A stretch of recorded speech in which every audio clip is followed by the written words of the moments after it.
CBSE board ने 10वीं और 12वीं का रिजल्ट घोषित कर दिया। इसमें पटना रीजन के रिजल्ट पिछले साल के करीब 1% कम रहा। यह गिरावट कोरोना काल के बाद से लगातार जारी है। 2022 के आंकड़ों को देखें तो 10वीं में 6% और 12वीं में 9% की गिरावट है।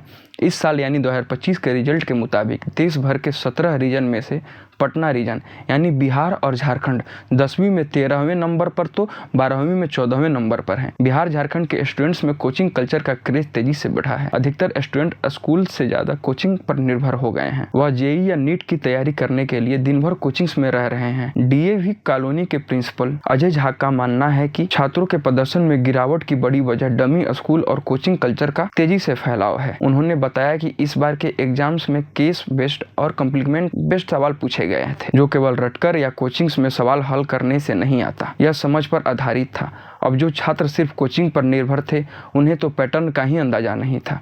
डमी स्कूल में छात्रों का एडमिशन तो होता है, लेकिन वे क्लासेस नहीं आते। पूरे साल कोचिंग करते हैं और सीधे बोर्ड देने पहुंचते हैं। कोचिंग संस्थानों में फोकस सिर्फ सिलेबस खत्म करने और सवाल हल करने पर होता है, न कि समझ विकसित करने पर। बोर्ड अब बच्चों की सोचने की क्षमता परख रहा है। ऐसे में डमी मॉडल अब पुराने समय की बात हो जानी चाहिए। सेंट करेंस हाई स्कूल पटना की प्रिंसिपल मैरी कुट्टी थॉमस का कहना है कि कोरोना के समय ऑनलाइन क्लासेस और डिजिटल लर्निंग के चलते स्टूडेंट्स को लंबे समय तक मोबाइल का उपयोग करना पड़ा।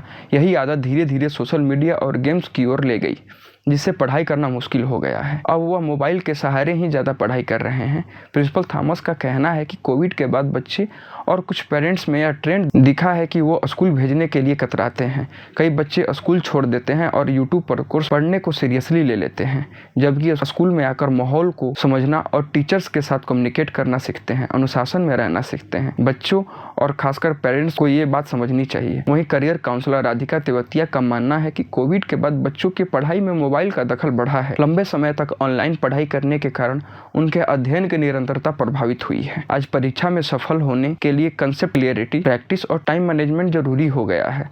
सिर्फ नंबर लाने की होड़ में कंसेप्ट के क्लियर न होने की होड़ छात्रों को नुकसान पहुंचा रहा है। काउंसलर राधिका तेवतिया का कहना है कि कम नंबर आने के पीछे केवल छात्रों की मेहनत की कमी नहीं, बल्कि परीक्षा का बदलता पैटर्न और डिजिटल डिस्ट्रैक्शन जैसे कई कारण हो सकते हैं।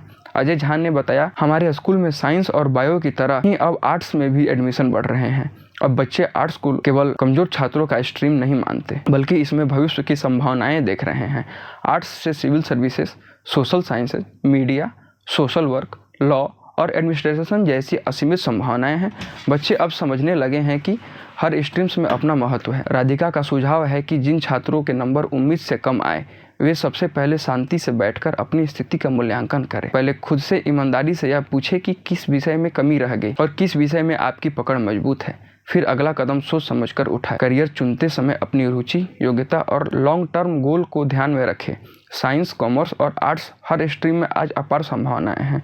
बस जरूरी है कि आप खुद को और अपने इंटरेस्ट को समझें। मैरी कुट्टी थॉमस ने बताया कि आज बच्चों के करियर का सही चुनाव करना पहले से अधिक जटिल हो गया है। हमारे यहाँ बच्चे जब विषय का चयन करते हैं तो पहले बहुत रिसर्च करते हैं। हमारे शिक्षक उन्हें गाइड करते हैं कि कौन सा स्ट्रीम उनके लिए सही रहेगा। उनका कहना है कि यह सिर्फ नंबर की बात नहीं, बल्कि बच्चों की रुचि, क्षमता और मानसिक संतुलन को ध्यान में रखते हुए निर्णय लेना जरूरी है। उन्होंने बताया, स्कूलों में हेल्थ एवं वेलनेस ट्रेनिंग, पर्सनालिटी डेवलपमेंट और प्रोक्टोरल काउंसलिंग जैसी व्यवस्थाएं होनी चाहिए ताकि बच्चों का विकास संभव हो सके। धन्यवाद।